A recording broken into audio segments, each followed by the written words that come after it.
Race 2, live from Toronto. It's the IndyCar on ESPN. It's going to get interesting. Okay, Lee, they're not going to dinner yet, but they're going to still be racing hard on the track. Absolutely, Robin, and they're two of the best drivers not only in IndyCar but in the world, and you kind of get that feeling we're about to see round 3 of Franchitti versus Power. How about Simon Pagenaud? He's one of the best guys in IndyCar as well, and if you don't know, he's got quite the sense of humour. Take a look at this and we'll tell you the full story on the other side of the break. Hello, what can I make for you today? I would like an espresso. Are you looking for a drink or just a shot of espresso? Just a shot would be nice. Thank you very much. I'm coming for you.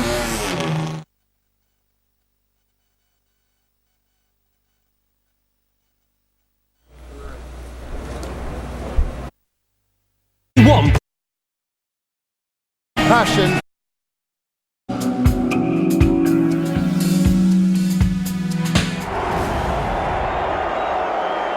Here's our start-finish line. We're going to do a standing start here for the first time ever in IndyCar. Yeah. In race 2.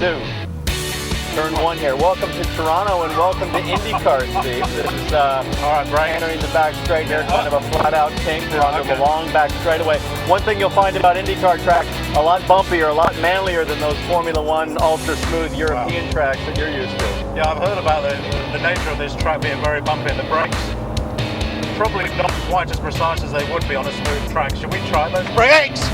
Well, this is the key brake zone. This is braking for turn 3. What's really cool about this corner is you can pass on the outside, because if you hang to the outside, you get right here and all of a sudden you've got the advantage for the left-hand kink approaching turn 5. Yeah, very good. Well, the brakes do seem to be working.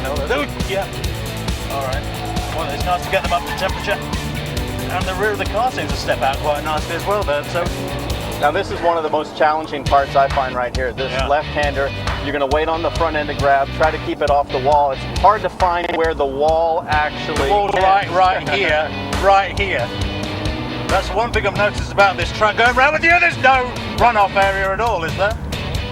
Kind of a blind corner. And again, a fun section here. This next corner, you can use a ton of curve. Let's see how much we can get away with here in this Honda Accord. Oh yeah, just about that much. Wow!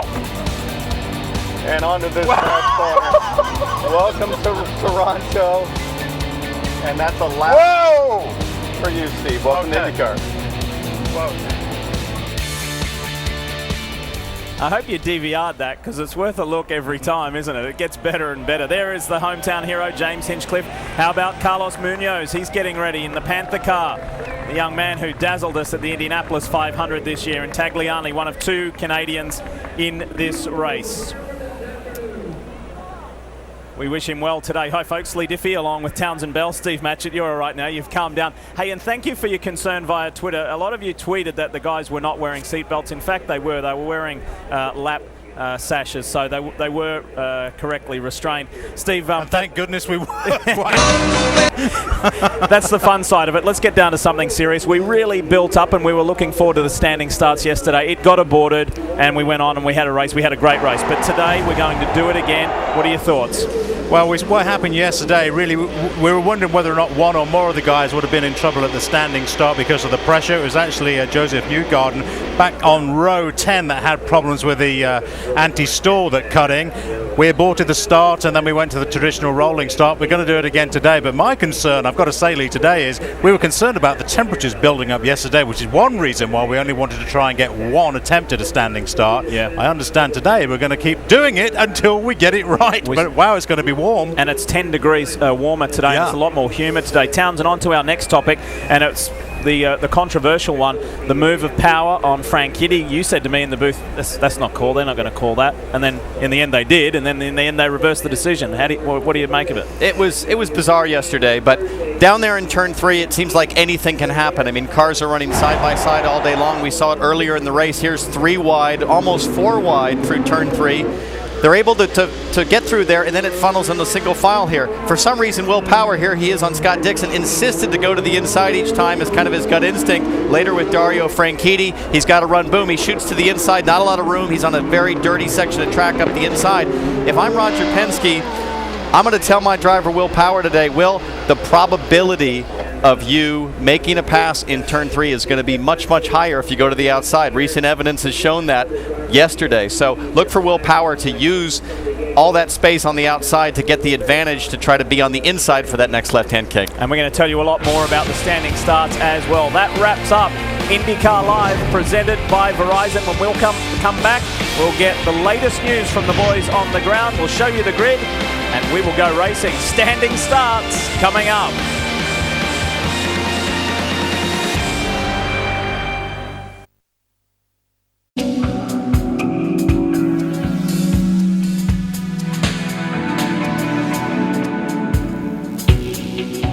Continues, the Iceman, Scott Dixon, is on a hot streak. Starting last week in Pocono, he charged his way through the field to get the first win for Chip Ganassi Racing in almost a year. Ganassi Racing will score a 1-2-3 finish. Scott then headed north to Toronto, looking to make it 2 in a row, battling hard all day with Will Power. Force the inside. Whoa! That was huge! He did not do that!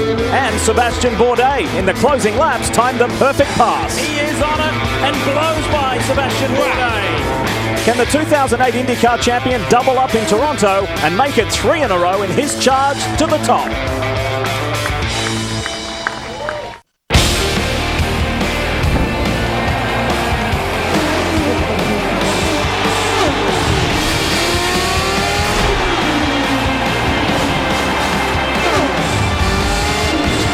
Awesome job, buddy. I love you guys.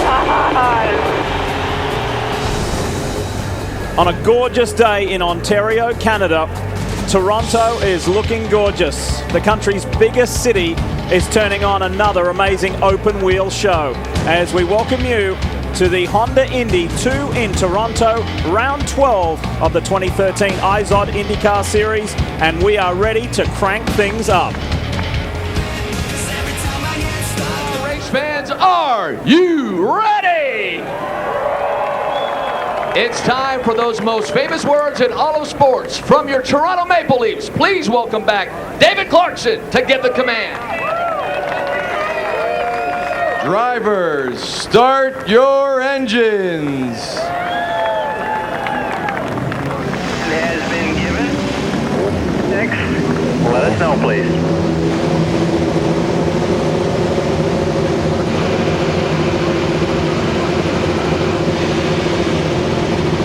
One of the best things about these doubleheader weekends, and this is the second of 3, we've got another one in Houston later in the year. It gives us twice as much to talk about. Let's check in with the boys. Last minute news, let's start with Jan Beekes. And Eliel Castroneves, of course, leads the championship, and he does so now for 7 races. That's the most races that he's led in a season for the championship. He's done it through consistency, but I think that consistent is going to be, he needs a better than consistent start with Will Power the way he's been practicing. Right next to me, Robin Miller. Robin, what you got? Jan, 2 races ago, Ryan Hunter-Reay was 9 points out of first place behind Eliel Castroneves. He's had 2 disasters in a row. If anybody needs a good result today, it's this guy if he's going to win his second state championship, because he's 30 points out of the lead right now, Brian Till. Simona Di Silvestro finished 10th yesterday. 3 of the 4 races she's run here, she's finished in the top 10. They've got a good, strong car. They had a string of races in the middle of the season. They would just as soon forget. They're looking to get back to early season form, Kevin. 21-year-old rookie Carlos Munoz gets a second opportunity in IndyCar. He was the runner-up in the Indianapolis 500. He's here as a replacement for Ryan Briscoe, who broke his wrist yesterday. He's the championship leader in Firestone Indy Lights, drives for Michael Andretti's team, but they're giving him an opportunity for another IndyCar start. So far, he's been fast and impressive from what we've seen. Kevin, he was electrifying at the Indianapolis Pole Day and at the Indy 500. We'll see what he can do in an IndyCar on a street course. He is hugely talented, race winner, and as you mentioned, championship leader in Firestone Indy Lights. He's with the big boys and girls once again. We'll see what he can do. Has Hinch got troubles here? James Hinchcliffe. Yeah, we saw him earlier on, just as the guys are getting ready to leave out of the pits. The mechanics still working feverishly away on the front of Hinchcliffe's car. They had the nose off and they had the damper panel off. There you see the nose off the car, and they seem to be working around the front suspension, but clearly they are not finished working on the car. We will follow up on that story now in a short moment, but for now let's take a more detailed look at this track map. Townsend? Well, Lee, we had a great race yesterday because we have a great track here for racing. Most of the action, as we talked about earlier, takes place in turn 3 because it's got a slow corner in turn 1 leading to a long straightaway with a heavy brake zone for the turn 3 hairpin. Then that left-hand kink, which is critical because it allows the attacking driver in turn 3 to confidently take the outside line, knowing that he will have the inside advantage at the exit. But for outright driving challenge, I always found turn 8 the toughest, a blind kink leading to a very bumpy off-camber brake zone. This Toronto track is a beast. And if you would like to be on one of the IZOD IndyCar Series tracks in this two-seater, the IZOD two-seater, you can be. We've got races remaining this year. Simply be a part of Honda's fastest seat in sports sweepstakes by going to shophonda.com to sign up, and you can be sitting behind Ari Leyendijk or Mario Andretti. There it is, the IZOD two-seater. All right, so we got dramas here. Jan, tell us more with Hinchcliffe. We do, and this is not something you hear about very often. The throttle pedal is stuck for James Hinchcliffe. They're attempting to change that. You can see there's a spare just to the left of the mechanic having both hands inside. That is not an easy fix. This is going to be a long change, unfortunately, for hometown hero James Hinchcliffe. There's no way he's going to make this grid for the start. And yesterday, throttle problems for Joseph Newgarden, who caused that aborted start. He had a throttle sensor problem. So that theme continues. Time to show us the grid. It's an all Ganassi front row. That's a talking point. But guys, I want to get underneath the surface. What are you looking for today based on yesterday, Townsend? Well, I mean, look at a guy like Sebastian Bourdais. Had a terrible season, had a great day yesterday. Anybody can do anything, it seems like, this season. Simon Pagenaud could be very strong today. You've got a hard-charging Takuma Sato who's on probation. I mean, this is the season of uncertainty, Steve. Yeah, it really is. And for me, it's the temperature. I mean, Ganassi have got a great start here. They're locked out the front row of the grid. If we can get this standing start off and underway, the Ganassi cars, Dario Franchitti, Scott Dixon, are going to be looking in the pound seats very good. But control of the red tyres. This heat is going to really start to degrade the red tyres very fast. As we saw yesterday, some of the best shots come from inside the cars. This, with thanks to Acorn Stair Lifts, is the view James Jakes is going to give us today. And the young British driver is looking for a much improved run today. He was quick earlier in the weekend. This is Graham Rahal with thanks to Battery Tender. That's the onboard view of the Midas machine. Then we have this on board Charlie Kimball. This is thanks to Novolog Flex Pen, and this is the view that we did not want to see and Canadians did not want to see of James Hinchcliffe. For the National Guard car, Carlos Munoz is going to give us an interesting one. That's thanks to National Guard. And willpower, of course, Verizon. That's the view, and we remind you about Verizon streaming. And to download the IndyCar 13 app, simply call ** Indy or go to the App Store or Google Play with thanks to Verizon. So they're the different views you're going to get. The cars will come around and grid up. Poor old James Hinchcliffe, who got his best ever Toronto result yesterday, is sitting in pit lane. So we're going to take two. Standing starts. We hit the replay button on this. Everybody gridded up really well yesterday. Interim race director Brian Barnhart said, "You did a great job. Let's do it again. Nobody creep over. Once everybody's in place, get ready. The red lights will climb. And when they get right to the top, they'll disappear. The green will come on, and we'll have our first standing start. 5-second board is up. Begin the start sequence. When the red gets to the top, we're on in Toronto. This is looking good. Green for the first standing start in the IZOD IndyCar Series history. Somebody stalled. Ed Carpenter having trouble getting off the line. Scott Dixon quickest to the first apex. The Penske boys pounce, though, down into turn 1. And Pagenaud gets pushed wide. Well, it looked like a great start from Castroneves with Penske back on row 2. Franchitti's got trouble, front right. There was tyre smoke. Dario's in trouble. Right front wing damage. Right front wing damage is the call from Franchitti. Watching him file here, that's Tony Kanaan to the outside. Dario trying to stay out of everybody's way and limp back to the pits to get fixed. Tagliani with a good start. We understand Ed Carpenter is still sitting on the front straight.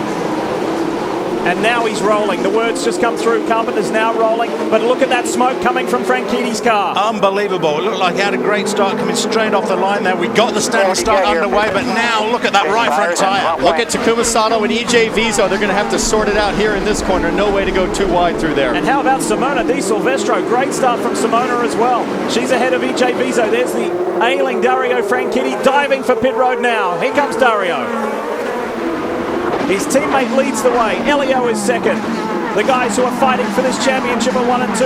Power, then Hunter Ray. Here's Brian. 4, 3, Franchitti in. I'm trying to look and see if there's any suspension damage as well. It doesn't look like it. They're going to change tires, take the opportunity to do that. They'll change the nose box. This is going to be costly. A very short lap here at Toronto. They need to try to get him back out, or he's in big danger of losing a lap early. Yeah, new tires are on. They have refueled the car, and the nose is on. The car is good to go. Franchitti is away. But boy, yes, clear but costly. Not sure you can declare any benefit to that for Dario, except for the fact that he's got the red tires off now. Right. If this thing goes green, you know, for a long distance, that could be a little bit of a benefit if you can take anything from that. Same as yesterday, 85 laps, and it is hot and it is humid up here in Toronto for these guys to work. The majority of the drivers, interestingly enough, reporting they felt pretty good this morning. Not too many aches or ailments. Yeah, they say that this morning, but, you know, after 10 or 15 minutes in much hotter conditions, it feels a lot more humid to me. Believe me, they're going to be feeling it. Biggest mover in the pack in these early laps, Mike Conway, the star of Detroit. Viso on the inside of Simona and executes it. Good clean pass. Conway, the hero of Detroit, has made up 8 positions already. Fantastic start. Takuma Sato now looks to have a run on Simona coming down the back straightaway. Boy, I have to say, that standing start, it looked fantastic. Yes, Ed Carpenter had problems, but that really did add a new element to the Indy racing. I liked it, and I liked it a lot. And I tell you who liked it probably most of all is Scott Dixon, quite frankly, because at the moment, he is leading this race. Got away nicely. He used to do standing starts back in the Formula Holden days back in Australia. Brian. Yeah, Mike Conway has a good car underneath him. In morning warm-up, it was pretty good. I talked to him yesterday after the race. He said, the car is good. We made it better. I still need to work on getting power down, finding some more grip in the back. That's going to be imperative today because of these high temperatures. It looks like they've hit on a winner, at least for now. He's working on Marco Andretti, and Marco hasn't been standing around either. Marco's made up 3 spots. He started 18th, and he said, we're just going to have to be on our A game today, minimize the mistakes. In fact, 0 mistakes would be a lot better. Absolutely. Watching Mike Conway hustle here on Marco Andretti. Huge frustration, as we know. They expected that Detroit setup to just carry over and be magic, and it really shocked them how much they challenged to find a balance in practice and yesterday. The Verizon on board with Will Power. He's in 3rd at the moment, and he's 2 seconds in arrears of his teammate Elio Castro-Neves. Let's take you back to the start. Watch turn 1. Look to the right of your screen. Looks like Dario gets into the back of, was that Power? Power, yeah. Let's take it back and have a look at that again. The 2 rivals who we heard from earlier, Steve, they collide again. Yeah, I think that's exactly what happened. It looked like right now on the second row, Will Power is going to come into contact. Right, yeah, exactly, with the Ganassi chassis. I think, though, what happened, Steve, is I believe Dario might have gotten to the back of Castro-Neves to cause the wing damage, and then all of a sudden Will Power gets into the side of Franchitti. Yeah, I think that's exactly what happened. So then we see the damage to the right front of Franchitti's car. Scott Dixon still out of front of this race with right behind him Castro-Neves and then Will Power. Doesn't seem to have any damage, well, not what we can see on Will Power's car. And for the hero of this show, James Hinchcliffe is now already 3 laps down in the GoDaddy machine. He's back out. Here he is, yeah. But the curse, I mean, it's such a bizarre failure. See, we had a morning warm-up. There's been no rain. There shouldn't be any oxidation or rust in the mechanical system. You know, you always say in racing circles, if ever the race car is going to fail, is at about 30 seconds before the start of the race. You know, you can spend 2 weeks building, in my case, a Formula 1 Grand Prix car. It will not start when you want it to on the grid. It's unbelievable. So true. The catch-up process begins for the mayor of Hinchtown. Tough break after his best finish ever. Up front, though, it is smooth sailing. And remember, if Scott Dixon can win this race today, he's going to get not only another victory, he's going to get a bonus $100,000. Nice.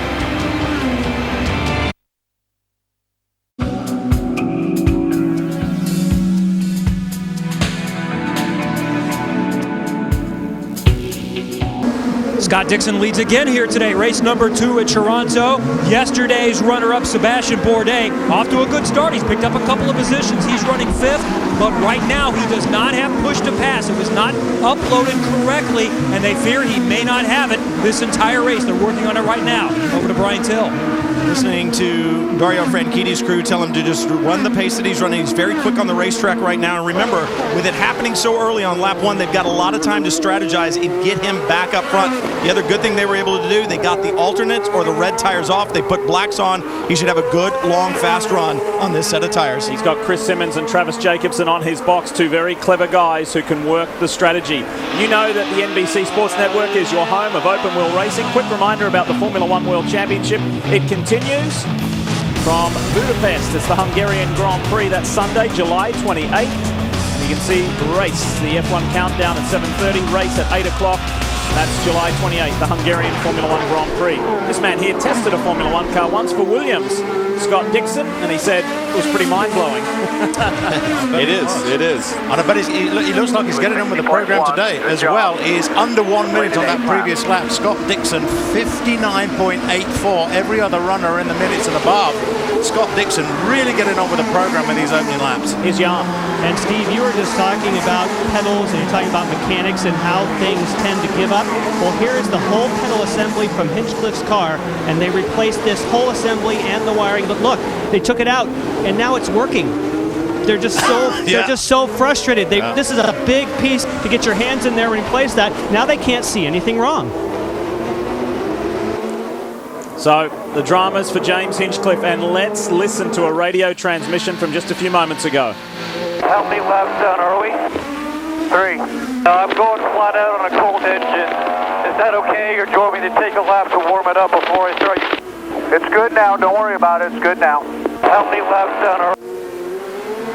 Very smart of Hinchcliffe. You might ask, why would he care about a cold engine? It's because these engines have to last for multiple races. He knows he's 3 laps down. So really what that message is, do we risk damaging our future races by pushing hard now? Very smart of James to be big picture thinking. It is smart indeed, and typically before the start of these races, of course, we see the drivers and the teams warming those engines up prior to leaving pit road to get out onto the racetrack. Everything has to be at the perfect operating temperature in a race car, not just performance, but as Townsend alludes to there, for reliability. The yellow car you see on screen, the Sonny's machine, is Mike Conway. He has made 10 positions. The Brit is flying. Had a good result at the 24 Hours of Le Mans recently in the LMP2 class, where he finished on the podium. Unfortunately, in post-race tech, they found out that the fuel cell was a little too large, so he was excluded from the result. Kevin?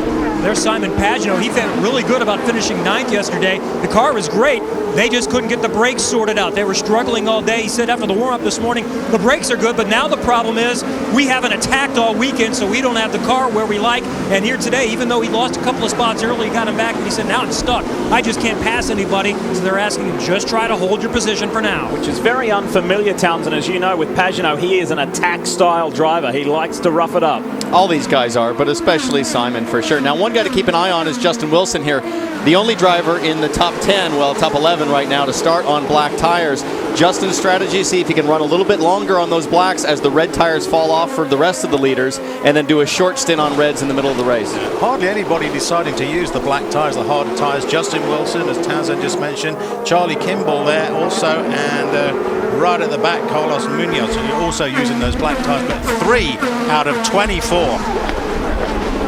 Working lap 12 now. Dixon in command. He's heading for his 3rd victory in succession. He won the Pocono 400. He won yesterday in a thrilling race where that push-to-pass button really came into play late in the race. We'll follow that story with Sebastian Bourdais, and if that issue can be resolved. It's Dixon, Castro Neves, Power, Hunter-Reay, and Bourdais, yesterday's runner-up, running in the top 5. Wow, look how these guys are beginning to open up gaps at the front already. The gap between Dixon and Castro Neves, 3.2 seconds, and down it's 7.9, nearly 8 seconds between Dixon and Power.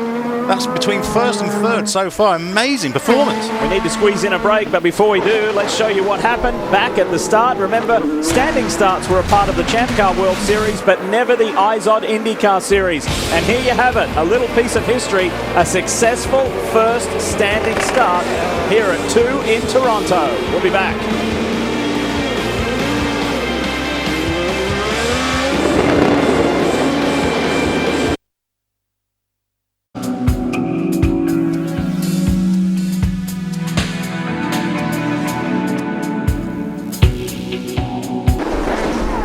Some pretty strong racing going on here as we welcome you back to our live coverage of round 12 of the IZOD IndyCar Series. Mike Conway is in the thick of it, up against Simon Pagenaud, the two guys who won the races at the last doubleheader in Detroit. Conway won the first, Pagenaud won the second. Here is Tony Kanaan. Huge weekend for Hydroxy Cup. This is their home base. So they've got 300 plus guests here cheering. TK, the Indy 500 winner on. Kanaan is fighting EJ Viso. Look at them side by side up that back stretch to turn 3. Viso's not having it. I think Viso wants it back. EJ Viso, one of the bravest drivers on the brakes in the IndyCar Series. He's willing usually to go deeper than anybody. Yesterday, EJ got up as high as 5th. However, then he had a rear wishbone problem and he faded back. He had contact with Tagliani at one point late in the race and just fell back. Lee, the guy I'm watching right now, again, Justin Wilson, again on black tires, just past Simona Di Silvestro and absolutely leaving her in the rest of that group behind. He is on the charge. We could be in that point right now, Steve, where the red tire degradation again is crossing over with the black tire performance. I think you're right. We're already on lap 16. Speaking of tires, let's hear what Graham Rahal had to say. How's the car? Just losing grip overall. It's a bit loose, but more overall grip loss. A couple more laps.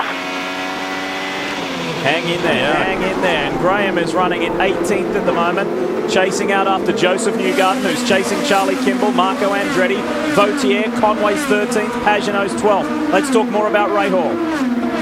Lee, I talked to Bobby Rahal before this race. He said maybe 12 laps is what we're expecting before they fall off. And when they fall off, it's like falling off of a cliff. The performance goes drastically away. We saw that yesterday with Dario Franchitti. And then he smiled and said, some days it's good not to be a race car driver.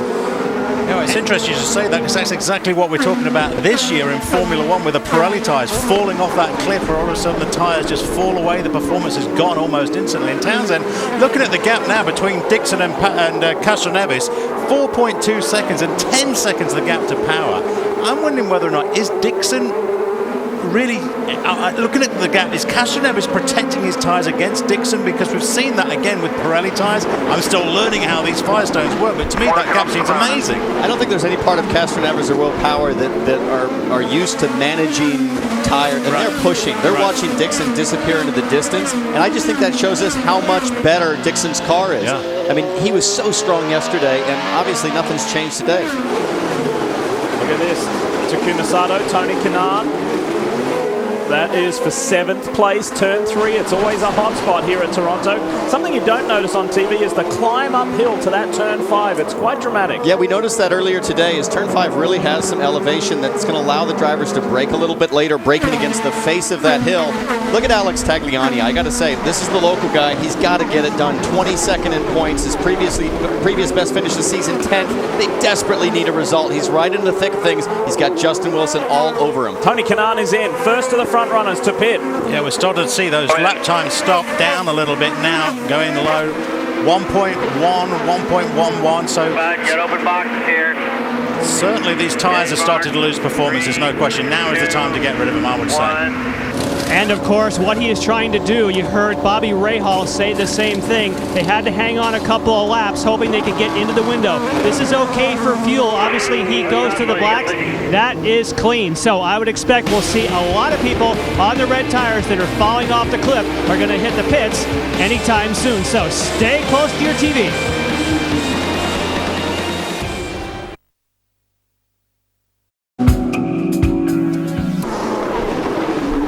Thanks for being with us for this 12th round of the IZOD IndyCar Series, the Honda Indy 2 in Toronto. Lee Diffie, Townsend Bell, special guest Steve Matchett from NBC's F1 team. We've got Robin Miller, Jan Beekers, Brian Till and Kevin Lee, the team, and it's been a really good run for one of 2 Canadians in the field, Alex Tagliani. Steering wheel straight, watch your lights, pull the clutch. This team desperately needing a good finish. It looked like Tagliani had a decent car yesterday, but then a late race spin in turn 1 cost them another good finish here. Brian Herta said to me yesterday, we are better than this. They need a finish. You can hear how calm they are on the radio with Tag, and that is key, is keeping him smooth and steady. Make high percentage decisions out there on the track today, and they almost overcompensate, bringing their voice down. It's the way engineers should talk to their drivers. It doesn't matter if the telemetry screens are actually bursting into flames back in the pits. Do not mention any of that to the driver. Tell the driver only what he needs to know while he's driving. We often do that with our producer, Terry Lingner. We say, nice and calm, Terry, nice and calm. Here's our race leader, and he's the race leader to the tune of 3.8 seconds, Scott Dixon. Wow, but his lap times are beginning to drop, Lee. He is now in the 62 range. He was in the 59s at around lap 10 and 11. And now definitely these tyres are beginning to fall. Whoa, big slide to the right-hander there. There it is. And he's got to be coming in any time now. Yeah. This track is so small. It's only 1.7 miles. It's very tight. As soon as you start to lose track time here because of the tyres, get rid of them because you'll be losing time hand over fist. Speaking of stops, while we're away, we saw Tony Kanaan come in. We saw that stop. We've seen tags. Vautier came in. Newgarden came in. Rahal and Jakes and Carpenter have all pitted as well. 1.75 miles around this track in Toronto. Fuel being burnt off, well, I would say somewhere about half a gallon a lap. So about 3 pounds in weight is being burnt off per lap on these cars, which should, in theory, make them faster. But then you also have to factor in the degradation of the tyres. So that's what's causing the cars to go slower, despite the weight advantage through burning the fuel. The two Detroit winners, Pagenaud and Conway, are in. Those red option alternate tyres are going to go off. Here's Brian Till. Should be a normal stop. They're going to the blacks. Remember, we said that they tried to find more grip in the back end of this car. They've obviously done it. Conway was flying. Go. And Pagenaud was able to get off the reds onto the blacks, taking a little longer, and they're going to have to go back. They had a problem at the rear of the car, so costly couple of seconds for Simon Pagenaud. Still able to get out in front of Conway, though. That was impressive. I watched it, how much Pagenaud hustled the pit entry. There's a big bump there at pit entry, and he was right on the ragged edge, right in front of Newgarden to the inside. After the race yesterday, we saw and spoke with Joseph Newgarden, and he said, I couldn't believe it when we had that throttle sensor problem. He said, I didn't stall. I just didn't want to be that guy who caused the aborted start. He said it was so embarrassing. The drivers' meeting today, he was apologizing to everyone, and nobody had any ill feeling. Now watch this, Graham Rahal side by side. This is a flip-flop of what happened yesterday with Vautier. Conway wisely yielding the position to Graham. Graham Rahal, who needs and desperately wants a good result. Good job. Let's get off these corners here. We know what he can do. He's done so much in IndyCar, and he's only 24. Relatively high suspension travel on the rear of these cars as they try and cope with the bumps around this street track, because it is anything but smooth around here, Townsend. That's right. It's you're racing fist to fist with these guys, and you really have to manage the surface differences as well. Not only when you're on the racing line, but when you go side by side with another car, you have to keep in mind the variable surface of that offline maneuver. Race leader is in pit lane. Kevin.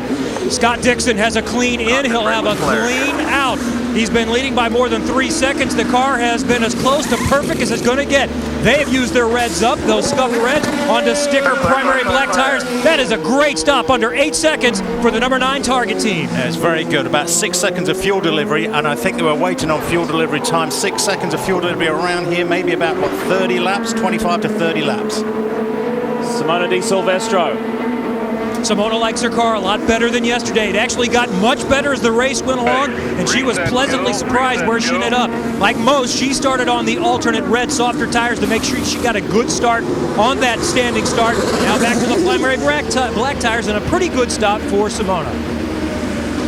A disastrous pit stop here for Saavedra. It almost looked like they were trying to plug his helmet in or something. He was asked to be, the team asked race control to black flag them. Brian, tell us more. Well, Barrett Narain, his crew chief, had been calling him for the last 15 minutes, and obviously his radio was not working, so they actually had the officials black flag him to bring him in, and when they did that pit stop, they got that radio plugged back into his helmet. Elio Castro-Neves. Interesting to see Scott Dixon lead the opening 23 laps of this race, and Elio comes second. You know why? Look what happened in morning warm-up this morning for the guys who have been in the top 2 positions in this race. Watch this. Elio had just come out of pit lane, and he said, and Dixon told me he blocked me straight away, so I had to show him that I was not pleased. Yeah, Dixon clearly demonstrating, listen, I'm the king this weekend, pal. Don't get no funny business with me. I'll show you. He said, what's that? It's morning warm-up. What's the blocking about? He said, so I immediately had to show him. Here's Marco Andretti. He's made good progress in this race. Made up 4 positions. There's his first stop done.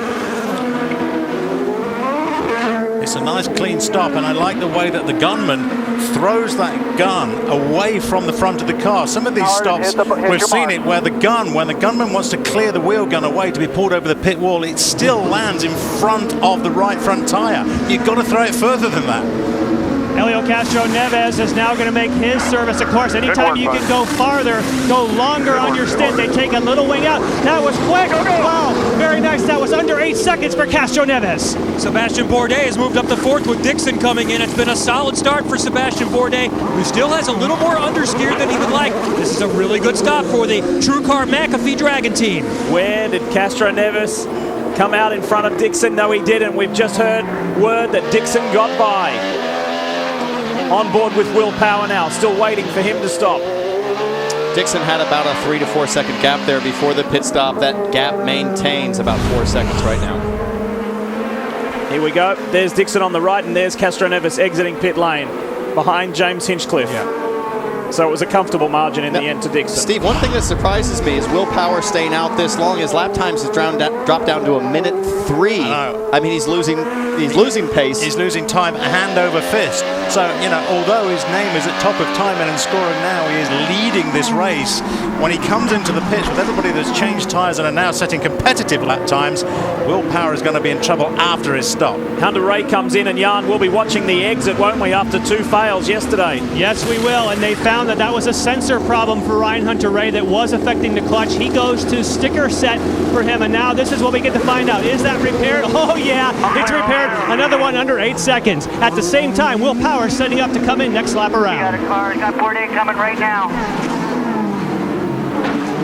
Yeah, still shocked they're staying out that long, Steve, simply because Dixon's only 8 seconds behind Power, and Power has to stop. Right, exactly. Yeah. Nice work from the DHL team to get Ryan Hunter-Reay out ahead of Sebastian Bourdais. Here's our race leader, temporarily, Will Power. On the reds, it's time to get them off and go to the primary black wall tyres, the harder compound tyre, and this is pit entry. Watch the speed limit, watch the speed limit. Hear Tim Cindric on the radio. All alone. He will talk him in, and one thing I see right away that's different is that he's going with a scuff set. He is not going with stickers. 3, 2, 1. Always counting into the box. There is a bit of a delay on the radio. No changes on the front wing, so it's all waiting for fuel. It's taking a little bit longer. That's over 8 seconds. In fact, it's just about 9 seconds for Power, so he lost about a second and a half to his rivals. EJ Vizo in the background in the Sitco machine as well. He is done. And you see there, that's where Will Power cycles out ahead of Ryan Hunter-Reay and Sebastian Bourdais. And Kanaan and Vizo, they resume their battle that they had earlier in the race. This is great stuff. Watching the push to pass here. Vizo is on the button. Kanaan is on the push to pass button. Here we go. Hunter-Reay is on the attack with Power. Power is on his out lap. And you can go side by side, but you can't squeeze through because you see the wall, it kicks out there. You've got to have a stronger position. Bourdais growing impatient now. He wants a shot at Hunter-Reay.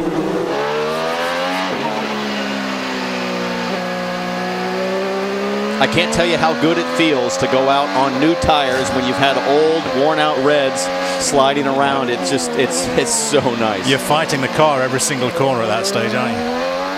Carlos Munoz, Justin Wilson, Charlie Kimball, the only 3 drivers who started on the primary tyres, still out there cranking out those laps. How far can they go?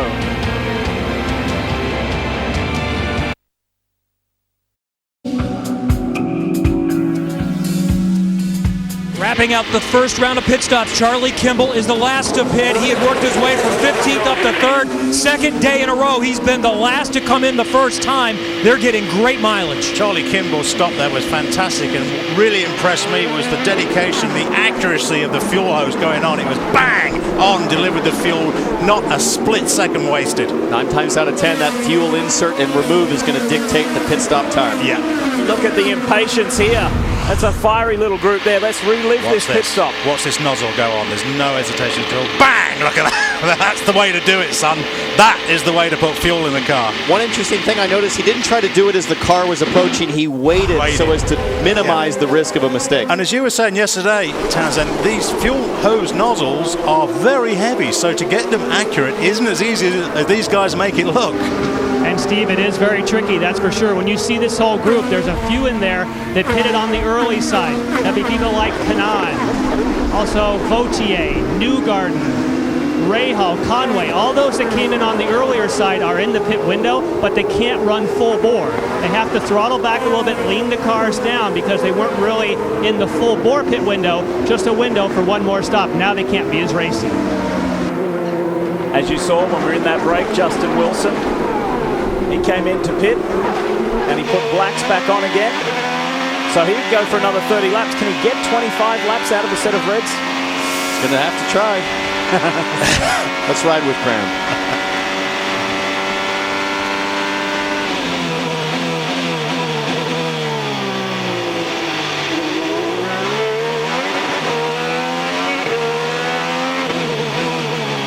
Well, these black tyres may not have the grip of the reds, but they're doing a pretty good job. I have to say, the car looks stable and planted.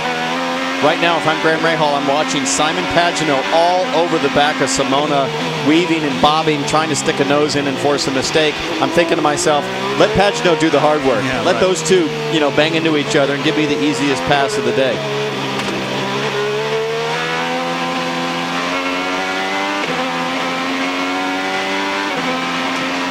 Then focus forward. And up front, Scott Dixon is clearly in command of this race. He has a 7.7 second lead over Helio Castroneves. Another 7.7 seconds further back is Dario Franchitti. That's what it looks like. It is smooth sailing for Dixon. Where's the rest? Oh, there they are. That's right. This is Dario, yep. So he, remember what happened on the opening lap, collision damage. He came in, Brian, and he's been running well since, but it's going to be a long old day for Franchitti. Yeah, they're going to have some luck of some yellows and stuff like that to use some strategy to get him forward. He has been on the radio talking about the left rear going away. Remember, they burned down those reds early yesterday. This car perhaps not being as kind to the tires as they needed to be, especially in the heat today. And exactly as I was talking about, those who had pitted early, like Tony Kanaan, are now needing to come in on the earlier cycle. So he has tires that he wants, but he's not necessarily going to be able to really stand on it because of the fact of his fuel situation. That was a very slow start. And that's what bit him yesterday. Why is Kanaan only able to go 16 laps on that stint? Now. Get out in front and keep him with his buffer. So the Hydroxy Cup machine goes out, and here's our race leader. He has lost half a second in that last lap to Helio Castroneves. So Helio turned in a good time last time round, and we'll continue to update you on that. Simon Pagenaud lost some positions on that last stop. It's because the fuel wasn't flowing as quick as it needed to be, and that was a problem with the fuel hose. So they have replaced that, and Pagenaud has fallen back to 16th position. Well, let's have a look at the stop. You see the fuel hose on. Yeah, you can see. Whoa, wow, that was awful. I think that means it's full. No? It's flowing back. It may have been going back through the hose and flowing back through the hose, through the vent of the hose, but not going into the car valve. These rigs are not pressurized like they used to be in F1 a few years ago. They are gravity fed, and we're only allowed a limited amount of fuel. So as the race wears on, with each stop, the fuel flow rate becomes slower and slower because the lack of gravity action on the fuel. Kanaan has troubles. We're hearing he may have hit the wall. Look at that right rear. He collected the wall this morning at turn 10 in the morning warm-up.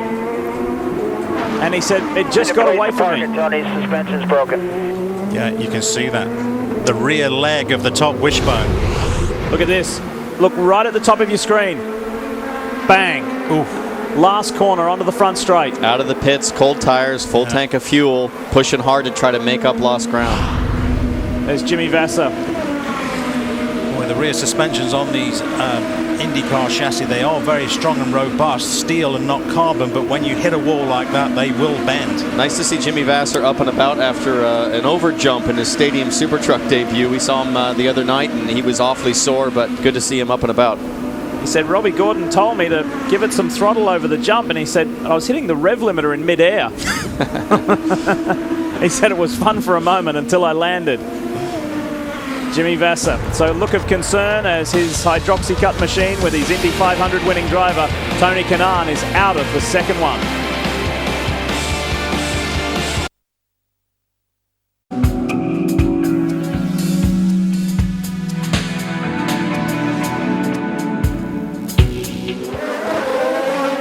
Big reminder, on August 17th, NBC and the NBC Sports Network become the new home for the Barclays Premier League.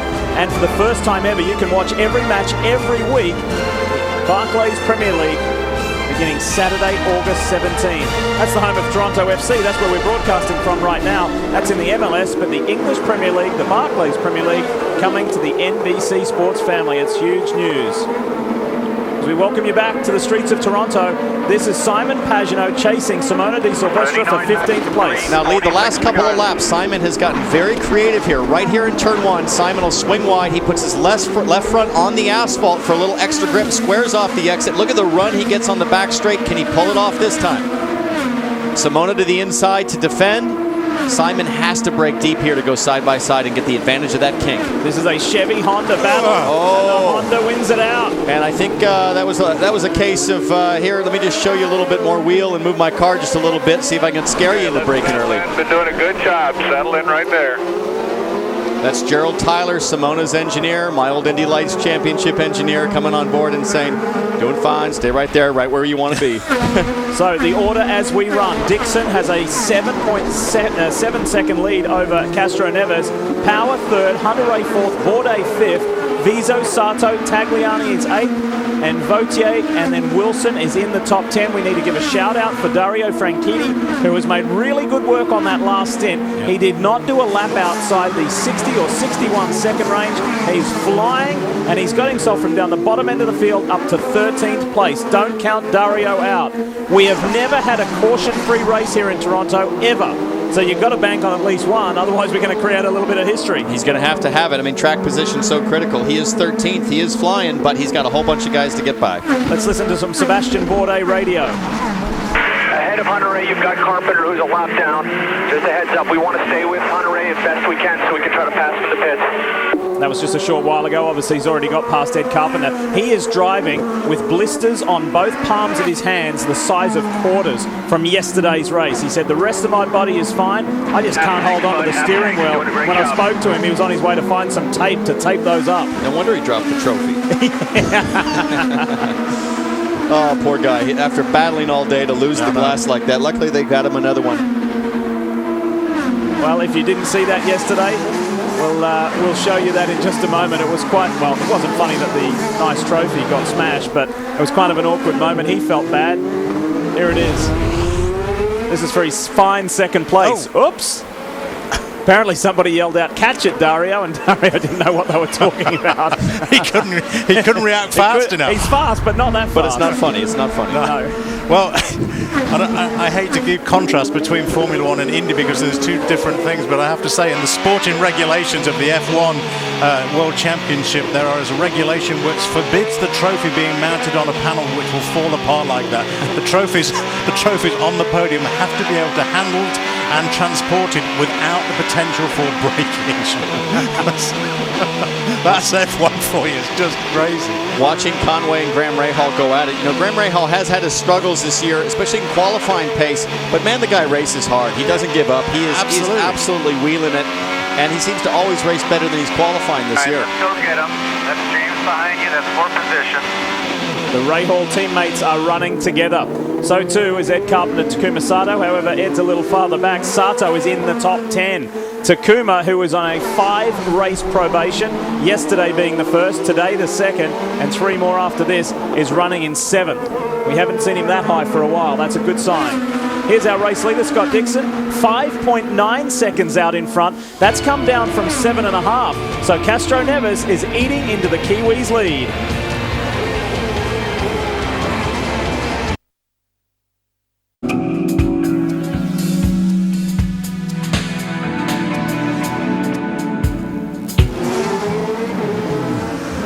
Lap 46 of 85 at Toronto. Scott Dixon is the leader. There is Tony Kanaan, who stalled. He went off track about 10 laps ago with a mechanical issue, and it looks like his day might be done. He is going to have to hang out there, and there we see Kanaan with that right rear issue. So they'll have to wait for a yellow. A yellow is the only way he's going to get back to pit lane. So a tough day for the Indianapolis 500 winner. Let's go through the field now. And the man of the weekend has been Scott Dixon, looking for win number 3 in a row. When I talked to him this morning and asked for any issues, he couldn't come up with any. No complaints at all. The car is good. Mike Hull is only talking to him about the gap, and the gap is big right now on Helio Castroneves, Jan.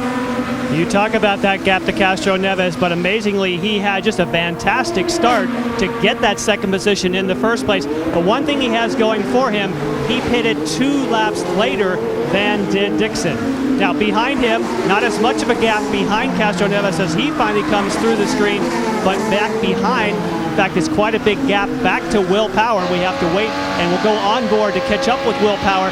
He pitted another 2 laps after his teammate Castroneves. A nice start for him as well, but they're really going to need some kind of yellow to be able to close these big gaps up.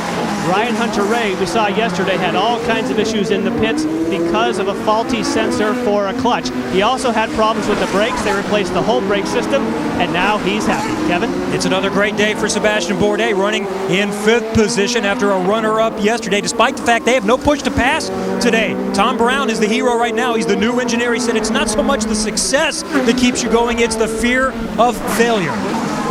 EJ Viso having a great run right now in 6th. They ran well yesterday, but then they softened the car up a little bit more for today, and it looks like what it's done is allowed those tires to last. In the heat of the day, it's exactly what EJ Viso needs. Takuma Sato is getting to play today after he had to retire yesterday after 32 laps with a broken header. The car, though, wasn't very good despite that. He said it was much better today. It's been good in this race. Right now, Larry Foyt is telling him, save your overtakes for later. Brian? Talk about needing a good finish. We talked about Alex Tagliani earlier. He and his Herta Motorsports team, they need to finish well. Tagliani more races here than any other IndyCar driver at 12, and he needs this one to be a good one. Justin Wilson, though, is on a charge.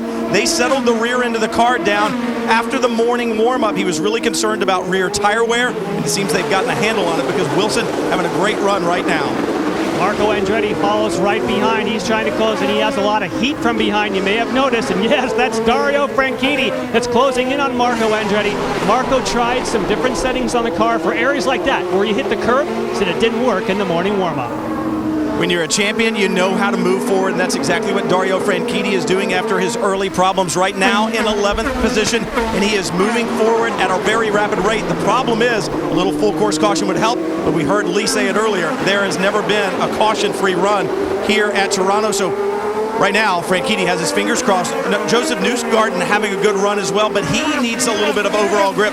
Talking to his crew just a little while ago saying we need to lower some tire pressures on this next stop. Pretty solid day for Charlie Kimball so far. We see him there now in the orange and blue car from 15th through 13th. He is going to have a set of reds for the last stint. That's been the game plan. We mentioned they went longest on the first stint. They want to make a short stint for those reds in stint number 3. Kimball may be running on reds, but Mike Conway is going to be going to blacks on his next stop, and this is good stuff out on the racetrack as you see Joseph Newgarden having a good fight, I should say, with Charlie Kimball. Good tight racing down there further down in the pack, isn't it? That's 12th, 13th. Mike Conway is in 14th, still the highest mover in this field today, making up 9 positions from his starting spot. Marco Andretti, the next best, who's fending off Dario here. Marco made up 7 from his starting position. But you got to watch for this number 10 Target Chip Ganassi car, the 4-time series champion.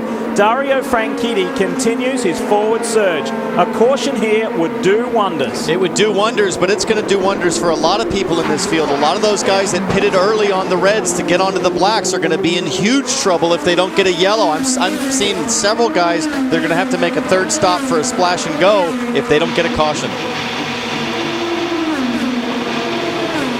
Graham Rahal pits. Zero fuel. You hear the radio communication, 0 fuel, and it'll be black tires. They're looking for a good finish. They softened up this car. It should be a good one. And did you see the pass there? Franchitti on Andretti. Done and gone. So both Rahal cars are serviced and sent. That's Graham Rahal in the front, James Jakes in the Acorn stairlifts machine. So Dario clicks another one off his list.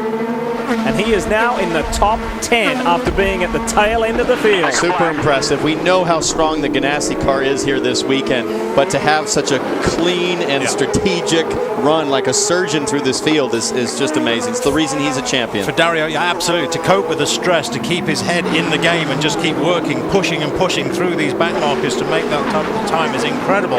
And the time is certainly in the car, because if you look at Dixon's time, he's been pushing some amazing laps. 60.3, 60.3, 60.3. Consistent laps coming out of Dixon and that Ganassi car. Dario Franchitti 60.3 on that last lap. Now he's got a clean run. Let's see, he might even get down into the high 59s here. Well, we've seen Dixon in the 59s, and again, because of the way that Indy races are run with this constant need to refuel the cars, you're not seeing the big disparity between the cars at the start of a race full of fuel and at the end of the race absolutely empty. So it's a fair comparison. If you can get into the 59s at the start with new tyres, you should be able to get into the 59s halfway through. The blue and orange Barracuda Networks car of Alex Tagliani maintains 8th as we ride with Carlos Munoz. He has just gone a lap down. That's Scott Dixon up ahead. This sensational youngster, this is a big opportunity for him, driving an Indy car on a road course. He showed us how brilliant he is on the oval at the Indianapolis Motor Speedway. This is an altogether different beast on this 1 3/4 mile street circuit. The Iceman, he is hot at the moment, heading for 3 wins in a row.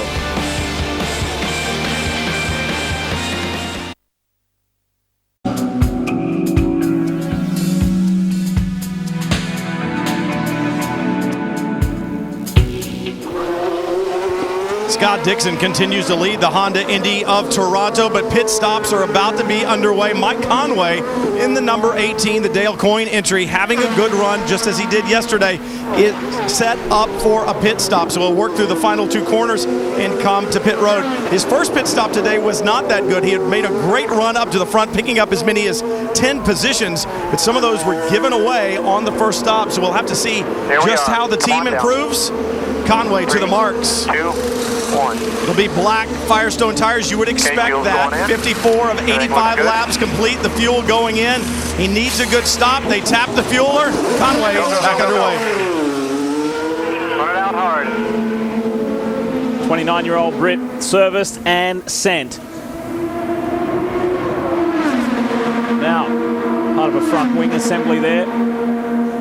On the inside, who is it? Is it Tristan Bautier? No. Is it Tag? No. Bautier's in the back there behind Saavedra. Watch him pop. He tried to do the fake to the inside and dodge back to the left. Shades of Canan there at Pocono a little bit. A little more severe. Tony didn't sustain any damage. It just snapped the front wing, and he had to come in to replace it. That was torn off for Vautier, the only rookie in this field. Well, we should count Munoz today. Lee, speaking of Pocono, I've just been thinking about the mileage issue. The mileage at Pocono was critical for Hondas to win. We're seeing a lot of that today. The best Chevy I've seen is a 28-lap stint out of power. A stop for Marco Andretti, and this is on the early side. You really want to run it a little bit longer. I can tell you at the same time behind him, they're getting set up for Castro Neves, which is a surprise because obviously Helio Castro Neves last time, he stopped after Scott Dixon. Now, as he approaches his pit box, he's stopping before Scott Dixon. Simona Di Silvestro leaves her pit box. He's going with sticker blacks. And he may have to wait a little bit for fuel like we saw for some others, but no, that was 7.9 seconds that we see behind that now Dixon is setting up, so they're almost on the same sequence. Good stop and good way to clear that gun that we're talking about really earlier on in those pit stops. Get the thing out of the way so it's clear of the right front to give the driver free access. So working lap 57 of 85. This has been a cracking pace in this race today, and if you've just joined us, caution free. There have been multiple incidents, but none severe enough to create a double yellow. Here is the race leader, Scott Dixon. You're going to come around solid skies here. Right in on the down board at 50 miles an hour. Here's Scott Dixon listening to my call on the radio with a sharp right-hand turn around the tires of Takuma Sato, who will come in just a moment. They've got the primary black tires to go for the last stint. We'll watch for Helio Castroneves on track. He's had a sizable lead all day. Was the stop good enough? It was a good one. 7.1 seconds for Dixon back out on the track, and let's look for Helio.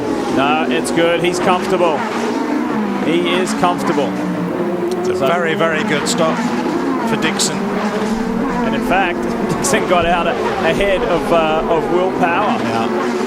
That's how much of a lead he had there as Elio Castro Neves there. He'll run 3 laps. So nice work from Dixon. It shows you how dominant he's been today. That was super comfortable. If I'm Elio Castro Neves, I am screaming about Vautier's end fence on the back straightaway. Throw a yellow. That is a massive hazard. There it is. There it was right there. Look. Yeah, I've got to say for Scott Dixon, absolutely fabulous work, and also for the Ganassi crew, they did wonderful work. They were very, very organized, very controlled, got the gun out of the way, good fuel delivery, and then helped Dixon away by pushing on the rear wing just to engage first gear and ease the clutch away. Everything that you want about a pit stop, Dixon just had right there. Look at Simon Pagenaud using his little trick there on Tagliani. His left front tire is 5 inches off the concrete onto the asphalt. Will Power on pit lane. Here. I don't know if you can hear me. Here we are. In our mark. Tim Cindric always talks it in. We're going to have 2 stops at the same time. Ryan Hunter-Reay swings around the outside. He has saved his sticker tires, has power. They're not going to make any front wing. Wow, that's way faster. And he swings by Ryan Hunter-Reay. We watch at the same time, and Ryan Hunter-Reay also with a quick stop. So it appears as though what they're doing, they took more fuel on their first stop so they can be faster on the second. Out and amongst the traffic. Power, Hunter-Reay and Sebastian Bourdais all serviced. No issue. Go as hard as you want. Drive as hard as you want.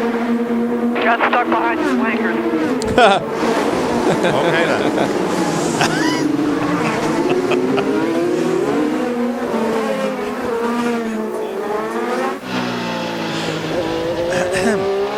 Well then.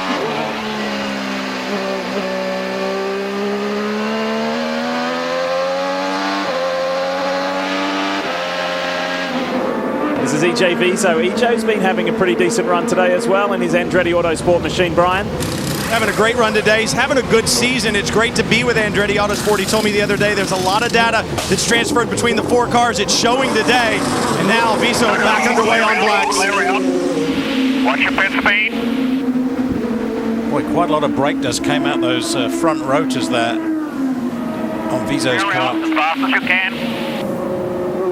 But they are incredibly meaty. The composite rotors, the carbon rotors on these cars. I don't think we're going to have any brake issues around here, but an incredible amount of dust came out in comparison to everybody else around him. Yet to see EJ on a podium this year. He did get 4th. He came really close at Milwaukee as we show you more of our dominant man today, this weekend, and the past 2 weekends. Now, Lee, talk about pouring salt in the wound. Not only are those Ganassi cars lightning quick here at Toronto, look at the job Dixon's doing on his in and out laps relative to Elio Castro Neves, flat out smoking them on both sides of the fence. The time that you can bank, Townsend, on that in lap is so important because you're starting to pull it out of the account on the other side of it when you get onto cold tires. So every second, every split second on those hot tires at the end of that stint, push, you get that time, put it in the bank, because when the tire pressures are low, when you come out of the pits, you'll want to make as much hay as you possibly can as the sun is shining, as they say. If you have a competitive nature, you'll know what I'm talking about. These guys don't just want to win,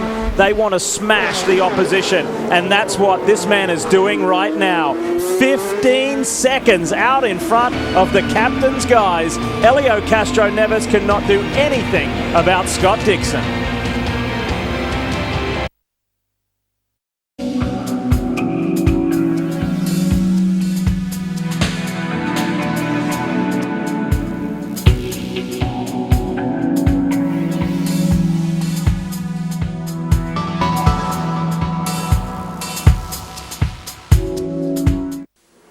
We first told you about this yesterday. In just 3 weeks' time, the NBC Sports Network is proud to present live coverage of the Auctions America California event from Burbank. Steve Matchett, who's with us this weekend, he'll be there to take a look at the cars like the 64 Shelby Cobra, the 57 Mercedes-Benz 300 SL Roadster, and this beauty, a 1947 Chrysler New Yorker Town & Country convertible. There's 7 hours of live coverage in total.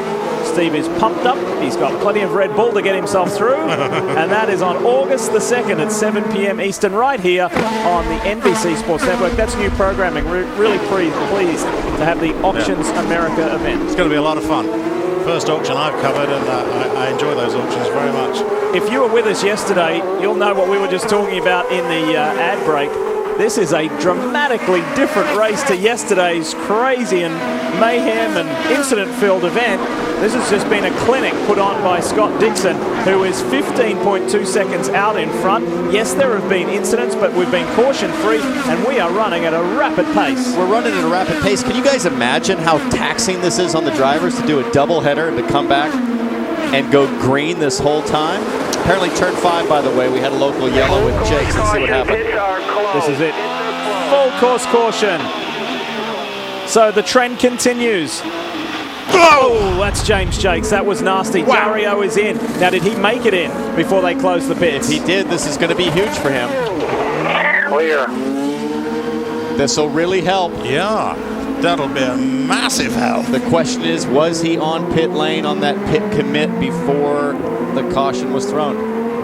Race control apparently saying it's fine. He's going to come back out here in front of Viso, which would put him in P6, which really minimized the cost of a green flag stop. So there's the whole Matro safety team out on track to check that area at turn 5. Help James Jakes. This was nasty. What happened here? Let's watch. Oh! I think he lost it. Well, I think he lost it on the curbing at the previous corner. He wasn't pushing that hard, Steve. It's like his hand popped off the wheel. Yeah, I wonder whether or not the curb just got underneath the car, took the steering away from him, and then he just lost it and understeered as a result of that. But they've been running that curb all weekend. Yeah, that's true. It's bizarre. It's bizarre how the weekend has unraveled for that young man. He was super quick earlier in the weekend. He was up there setting times with Franchitti and Dixon. He had a 10 grid spot penalty before yesterday's race for an engine change. And this is a talking point here at turn 5. Brian Barnhart, race director for this weekend, was saying that there is a 55-inch section between the track and Did he hit the tires on the left-hand side? Let's have a look at it in slow-mo. Now, right over the curb here, there was the bang on the steering, and as it comes down, look, his hand's off. His hand's off the steering. I just can't understand why his hand came off. If it just flat slipped off, maybe he's perspiring so much. I think that's exactly what it is. I think the steering was so much coming off that curb. When it hit back down onto the asphalt, the driver just lost the steering. I mean, literally lost the steering. That's one of Bobby Rahall's guys, the 1986 winner. We'll be back.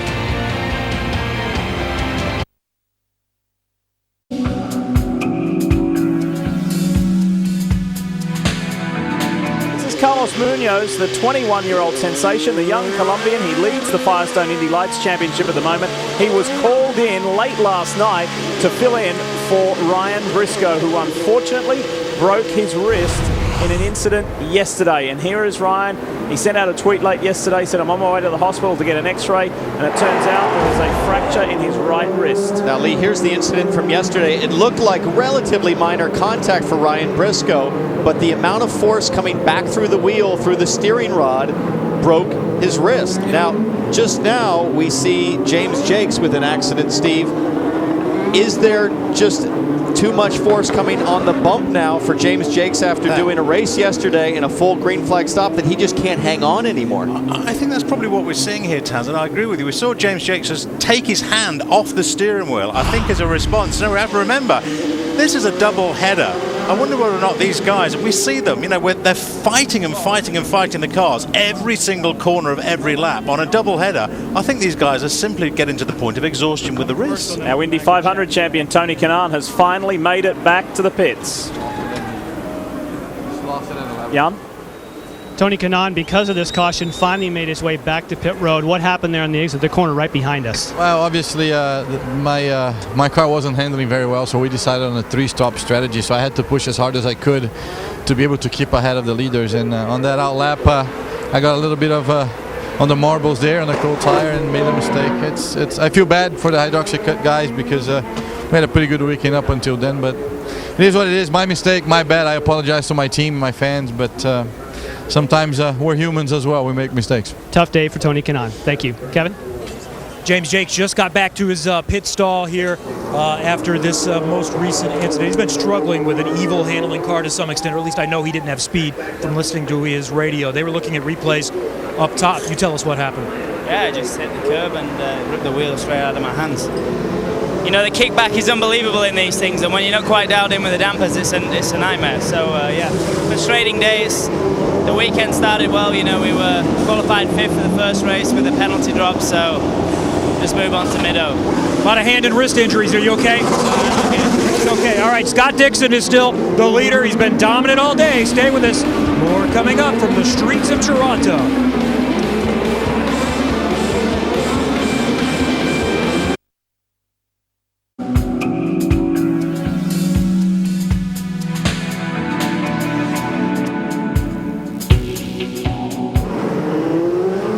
Welcome back to Toronto, where Scott Dixon was leading till had a big lead till the yellow came out. And I'll tell you what, when Randy Bernard got the idea to have double headers in Indy cars, he said, you know what, let's try this. The guys in Detroit said we're all for it. But the guys that really wanted it more than anybody were Kim Green and Kevin Savory, the co-promoters here at Toronto. They've got Honda of Canada behind them, but most importantly, they've got some of the most passionate open-wheel fans in the world. And you can see by the grandstands and the standing room only, this is starting to look like the old Toronto crowds back in the 80s and 90s, and it's going to take a while. But with James Hinchcliffe winning 3 races, it's too bad he's had a bad weekend, because if he'd had a good day yesterday, they'd have probably sold another 10,000 tickets. All I can tell you now, fellas, is if they have double headers, I don't know what the vote's going to be from the other tracks, but these guys want to keep a doubleheader for next year, and they're going to go buy James Jakes a steak for making this thing a race. and Robin, Kim Green told me a little earlier today, we don't have a number on today's crowd, but yesterday was a fabulous Saturday crowd. So they've increased some of the grandstand sizes. They've included some additional grandstands. They've got a great fan area out the back. And as we were saying earlier in the show, folks, if you've never been to an IZOD IndyCar Series race, you've still got time this year, and there are some classic venues that we're going to. Well, double headers are great, but if the drivers can't hold on to the steering wheels anymore, it's not so good for the guys in the cockpit. Let's see if these guys can actually hang on to the finish. No start, no start, no start. No start. No start right now. There's still a sweeper out on the track. We had 14 laps of caution yesterday, 2 full course cautions. That helped things. That packed them up. That spiced them up. And we're about to see more of that in a short while. Now, yesterday, they didn't have enough time to sweep the track. It was a single file restart. We still have 16, 15 laps to go here. They're going to make sure they sweep it. They want a side-by-side IndyCar restart, and I guarantee you Scott Dixon is not happy about it.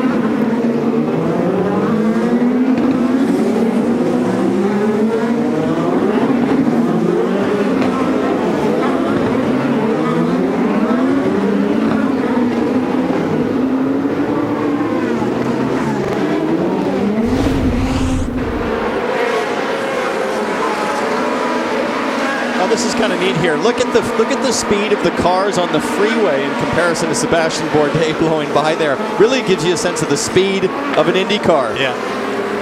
That was a few laps ago, just to give an example there of the speed comparison. I was standing outside this morning during the warm-up period around turns 6, 7, 8, and 9, and they are phenomenally fast around there.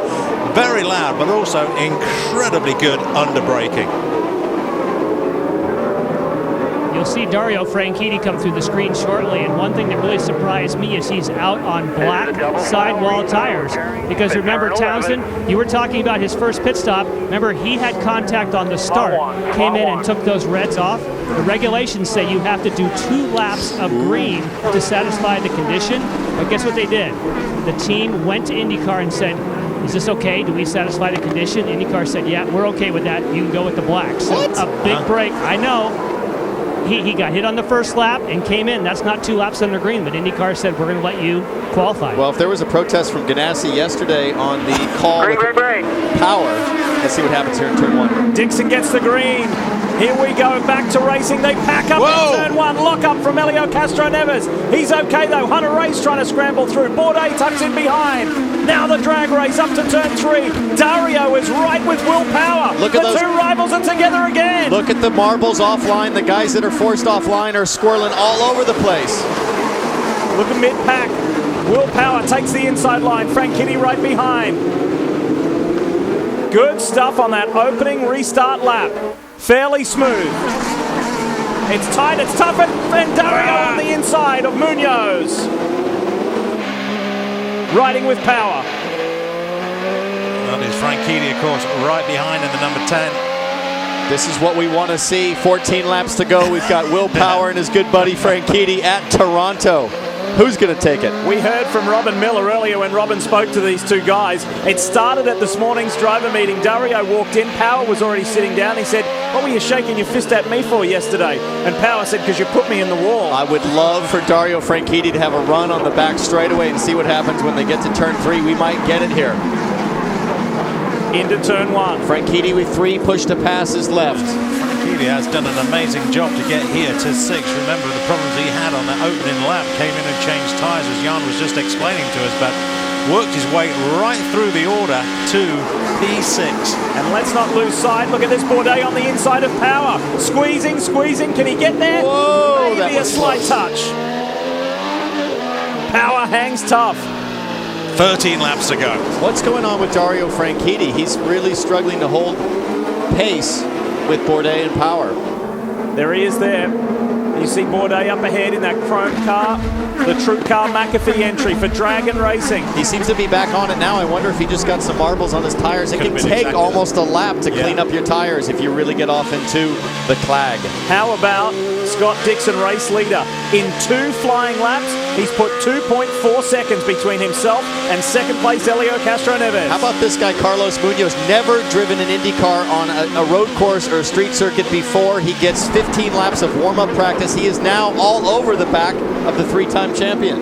So he's not vying for a good result. Munoz is down in 18th. He's 1 lap down. However, his lap times have been impressive. It's unbelievable to think that you can come in on Sunday morning and put down the kind of times that he's putting here. Look at the traffic back here. This is Saavedra and Vautier trying to squeeze through Munoz. Now Munoz is learning a tough lesson. Well, maybe he's trying to be a good guy here. He's getting out of the way, but if you get out of the way on a street circuit, you can get off in the marbles. Look at Tagliani. Look at this. Yes, it's Tagliani and Conway getting together. Look at this. Good save from Conway to keep it together. But it just goes to show how fast and furious it is on that restart. Look at this, Bourdais on Ryan Hunter-Reay. That's a nice move for 4th spot. RHR comes back. They can't go 2 abreast through there. The final sequence of turns before they rip it onto the main straight one more time. Now you see Dario Franchitti. He has found the pace of that number 10 target car, and he is pushing Hunter-Reay hard. I think you hit it absolutely earlier on, Tanzan, cleaning the clag off those tyres. It just caught him out for about half a lap, but he is back on it. We're talking about back on it. Dixon's gap to Castroneves is now 4.1 seconds. He is not hanging around. He wants that bonus $100,000. There was 50 grand on the line at the doubleheader in Detroit and Belle Isle. If one driver could win both of them, Mike Conway was unable to win the second. So that $50,000 jackpotted to the second doubleheader, $100,000 on the line, and Scott Dixon is within 10.5 laps of winning 3 races in a row and $100,000 extra. You can tell here these guys are pushing hard with 11 laps to go, but they're also saying, I don't want to be the guy that makes the big mistake for the next yellow. Who's going to be the one to do it? But nobody's really changing order here. Somebody's going to have to get aggressive early. Conway pushing hard up under the car in front. So Dixon, Castroneves, Power, Bourdais, Hunter-Reay 5th, Franchitti 6th, Vizo, Wilson, Kimball and Sato. That's your top 10. We'll be back to finish this off.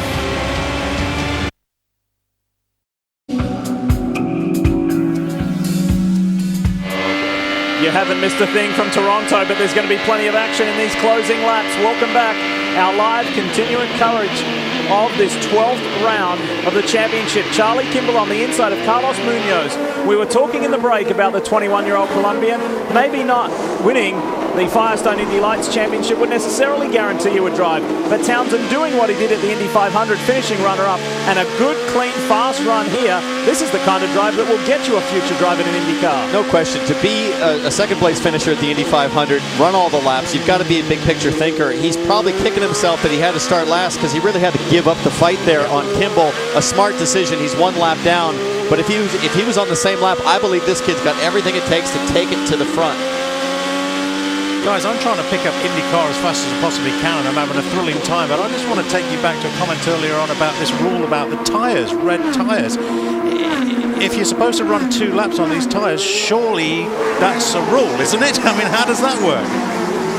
I've got to think. I've got to think if I'm behind Franchitti and looking to pick up some points here, I want to be complaining. The thought I was going to make was that if Power was mad about the Franchitti penalty coming away. Imagine what the rest of the field is going to say about Franchitti seemingly dancing around a whole penalty. Let's listen. Helio Castroneves runs second, 6.1 seconds behind Scott Dixon. Here's a message from his boss.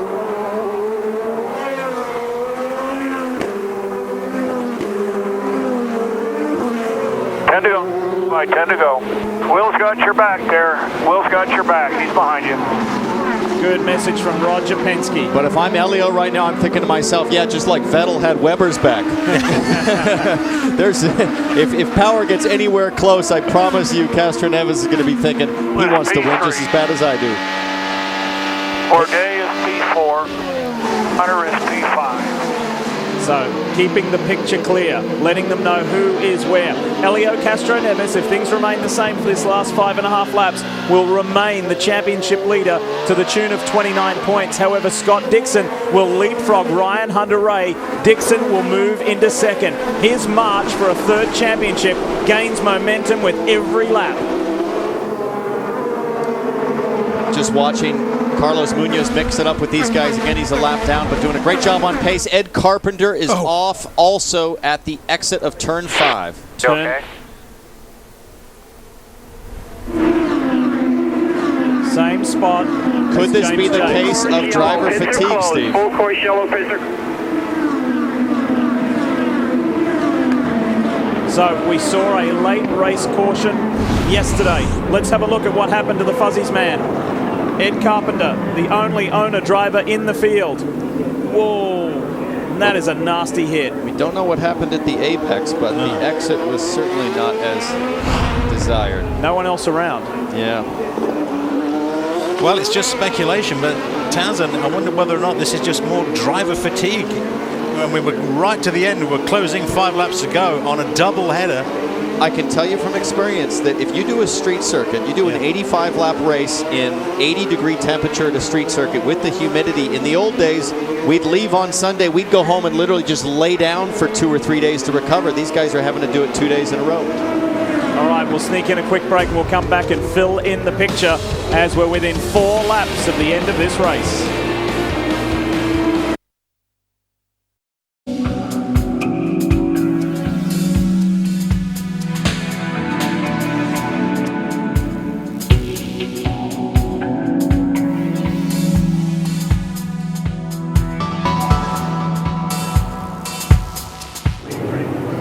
Taking it to the end of round 12, the Honda Indy 2 in Toronto, under our second full course caution. So for the second time, Scott Dixon sees a sizable lead evaporate. That's Emma Davies Dixon, Scott's wife. And she's saying, come on, as he did in Pocono. She was willing him home to get his first win of the year. He did that in spectacular style. What a day it was for Target Chip Ganassi Racing, with all 3 drivers finishing 1, 2, 3. First time that Chip Ganassi has achieved that ever. I mentioned the points earlier before we went to the break. There they are in the top right-hand side. Dixon would continue his march forward. So he made up 3 positions at Pocono. He made another position yesterday. He'd make another position today and leapfrog Ryan Hunter-Reay. And Castroneves is the only man to complete 100% of the laps this year, and that's why his run at the top of this championship has been so impressive. Elio has been consistent. Now remember, as we see Chip Ganassi, Castroneves is known as a hero in IndyCar because of his 3 Indy 500 wins. Elio has never won a championship. Dixon has won it twice. He hasn't won a championship, and the freight train that is breathing down his neck is actually right in front of him now. What's going to happen on this restart? It should be side by side. Let's see. Scott Dixon felt as though he got robbed yesterday when Sebastian Bourdais took off on him. They've been told to make it double file. There's a special restart zone, and Dixon's determined to stay in front. Here we go to the end. Down to turn 1. The Penske boys are ganging up. Bourdais goes around the outside of Will Power. Can they hang on? They cannot hang on. That's Hunter-Reay and Will Power. Big contact in the wall. Sato also involved. Sato at the back. Ryan Hunter-Reay also in the wall. That was ugly. That looked to me like Will Power just trying to hang a wheel in there and just got into the right rear of Hunter-Reay, pitched him into the fence. As you imagine, full course caution flies. Oh boy. What a weekend this has been for Ryan Hunter-Reay, the man who won last year, has had a very difficult time. You can see Emma thrilled, thinking this is going to finish under yellow and Dixon should win easily. I wonder if Hunter-Reay looks in the mirror and sees Sato and thinks not again, even though it wasn't, to me, didn't look like Sato's fault. And Power obviously can't steer through the corners anymore, so he's off in the runoff area. This has been a weekend to forget too for Will Power, a superstar of road and street courses. This has been a tough one. With 2 laps to go, can you believe it? All the effort to get to where they were in this race. And through all of this madness and through some unbelievable driving, I'll tell you more about Mike Conway in a moment, but let's watch this closely and look in the top 5. Hunter-Reay tries to go around the outside of Bourdais. They're lined up 3 into turn 1. In the middle, the chrome car is Bourdais. And now Power got loose there. He accelerates and his rear left hits Hunter-Reay's front right. My mistake. Hunter-Reay was forcing the issue to the outside, and I don't think Will Power had any idea somebody was creeping there, and Hunter-Reay was just taking too much. On board with Power. So right there, Power will have no idea that a car is trying to force the issue on the outside, and they just run out of road. There it is. Look at Hunter-Reay. He's almost 3 wide going into turn 1. Yeah.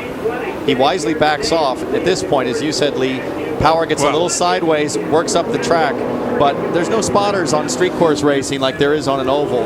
I think it was that concrete again. Townsend from Power just got on that concrete. Yeah. Good sound. That gives you a sense of the force of impact. Will Power out of the car. And he shakes, and understandably so. Yeah. Frustration, disbelief, annoyance, whatever it is, all of them. And what about the defending series champion, Ryan Hunter-Reay? There he is, he gets out of the car. This is the final lap of the race.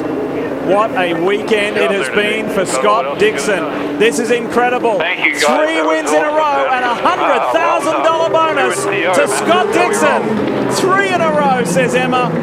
And there's the boss. This has been an unbelievable run.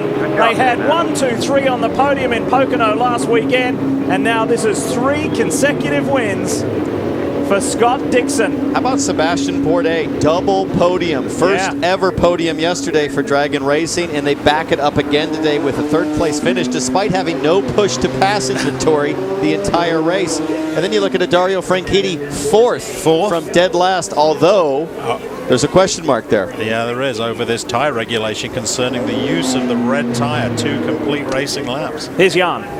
And what a dream weekend for Target Chip Ganassi Racing. Didn't we just do this yesterday? What a great job. Well, it's good to have this kind of Groundhog Day with you and NBC Sports. We're really happy about that.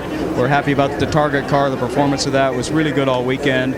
Scott was certainly on form. I think Dario had a little misfortune there at the front end, or he would have been tough to deal with also. So we're happy for the whole team. Wow, what a fantastic effort. 100 grand in the pocket for Scott Dixon, and this team is definitely on a roll. They've been struggling this season, and now today, man, they just took it to everyone.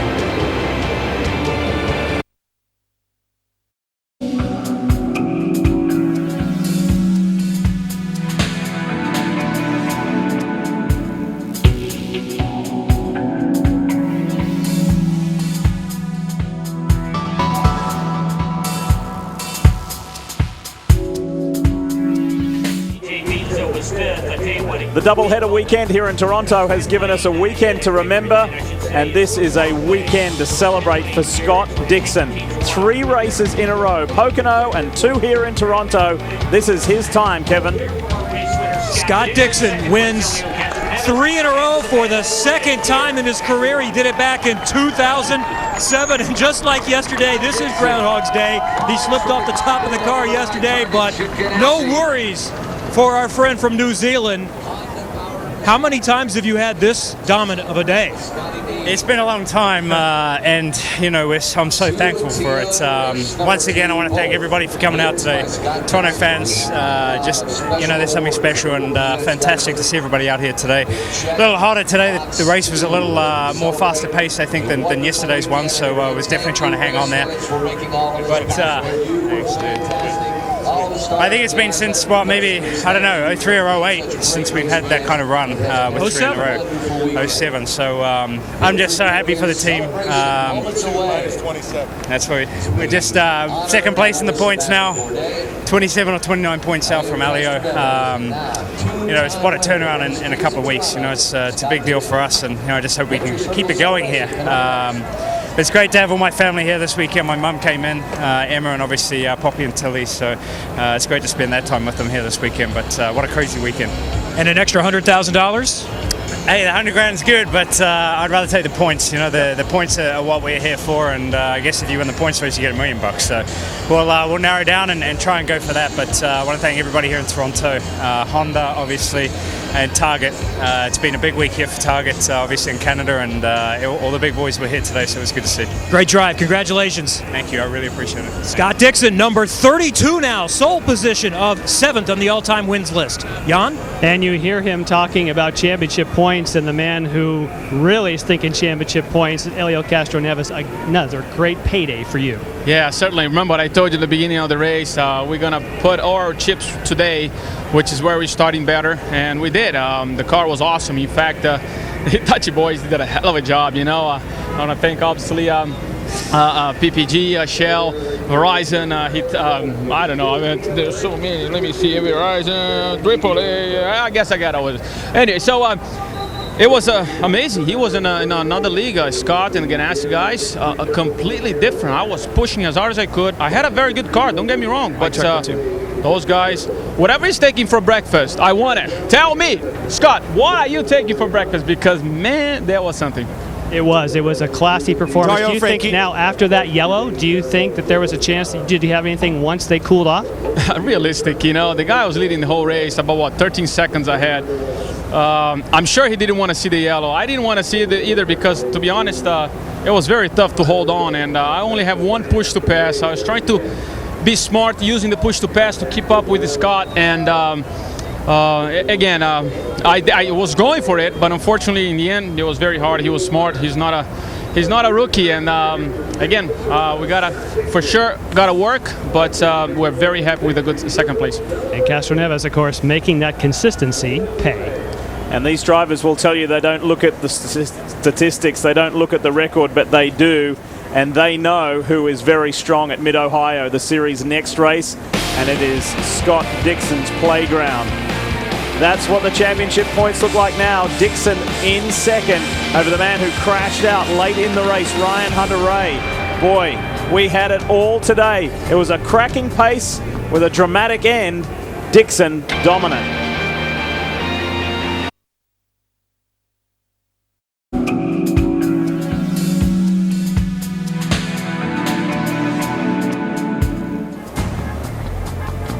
Not only does Scott Dixon have 2 IZOD IndyCar Series championships and an Indy 500 win, he is now the most successful active driver. 7th on the all-time wins list with 32, and look at the legends ahead of him. This is a very special time in Scott Dixon's career. Another man on that board is Sebastian Bourdais, and he's with Brian. Hey, you talk about legends when you talk about IndyCar. Sebastian Bourdais is certainly one of them, but Seabass, what a great day. I mean, you guys struggled all year long, and now 2 podiums in a row, and you did it without push to pass today. How difficult was that? Well, it was really hard, and it was from 7th place, so we had to be on the move, and all these restarts, I thought they were going to be against us because I was just a sitting duck in the back straight, and it just so happened that things turned out our way, and 2 great restarts could just make the moves and make it stick, and then I had a really good car on the restart. Just the car was really hooked up, and Brian passed me, I passed him back, and I had to be, like I said, I had to be on the move. If I was standing still, I was just another target. So I knew as soon as Ryan passed me, I had to get him back, and he was struggling. I think that changed tire pressure or something after the last pit stop, and that wasn't working clearly. It was really tentative in the braking, and I went for it. Worked out well. Now, another great run on the racetrack. Hopefully the performance over in victory lane with the trophy be a little better today than it was yesterday. Jan? Well, you talk about better today than yesterday. This whole weekend really hasn't gone the way that Ryan Hunter-Reay had hoped. Talk about this incident. You went around the outside, and then you looked like you were trying to get out of it. Well, Will was coming out from the bottom. I had a good run going on the outside. I was right next to him. He was sliding across the track. I talked to him in the car. that took us back, and he just said he got loose on the bottom, and he just drove right up into us. There's 2 lanes going through there. Everybody kind of respects that, and I don't think he drove into me on purpose, but took us out of the race. Just had a good start going, had a decent car. We hung on today. That's what I was doing. I think we had a chance at a podium, maybe a 4th. Would have been happy with that, but yeah, DHL Chevy was a little bit of lack in grip this weekend, and we were just trying to hang on. Had a good race. I really tried hard to just keep it right there. Got up to 3rd at one point, and yeah, we got taken out again.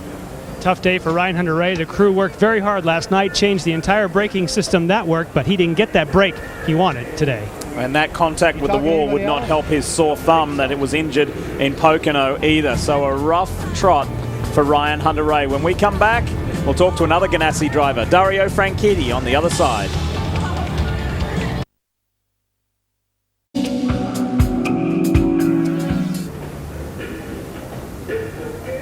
Welcome back to the streets of Toronto, and of course we opened the door saying there was potential controversy with the tires that were used for Dario Franchitti. I had an opportunity on the way up to Victory Circle to talk to Kevin Blanche of IndyCar, who handles the technical side. He said there is a specific provision only for double race weekends that if you damage a tire, they will waive the responsibility. You have to do 2 laps because they feel the teams don't have that many red sets of tires. So Dario caught a break by a special provision only for double race weekends. Everything's cool, no protest on the way. Kevin? Thanks, Jan, for tracking that down. Kevin? Yeah, so thanks for clarifying that. We're all in the clear. What a day. What a day for Dixon. What a day for Castro Neves. Maintains the lead. Bourdais, double podium. There he is. He's holding on to the trophy firmly today. Nicely done. And how about a couple of other interesting results? EJ Vizo getting his best road/street course result. Did a really nice job there. Charlie Kimball hung tough. Mike Conway made up 16 positions. And Justin Wilson, a strong day as well. And Alex Tagliani equaling his best result of this year. Great for Alex, hometown kid here in Canada.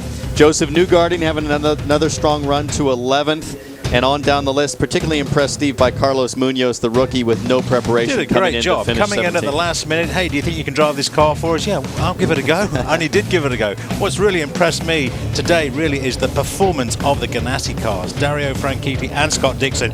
They must have done some fabulous damper work overnight. I'm guessing everyone would have learned from the first race, but boy, the performance of those guys today, outstanding. Well, we had David Hobbs at the Milwaukee Mile. We've had you here this weekend. Did you enjoy it? It's been absolutely fabulous, and thank you very much for all your hospitality, both here at NBC Sports Network with the IndyCar guys and also the Indy Series. Everybody's been absolutely wonderful. Thank you very much. But you especially enjoyed that GoPro course preview, didn't you? Never again.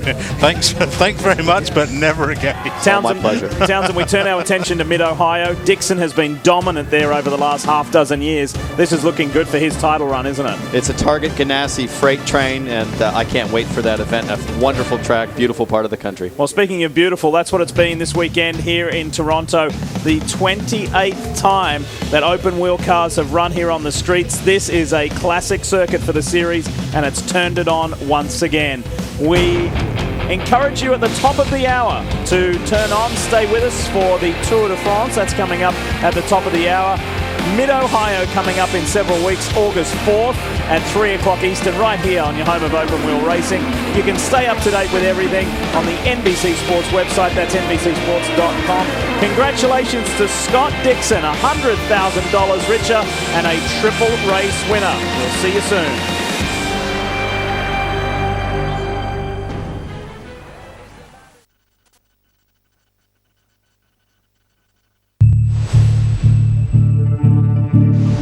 This is ESPN.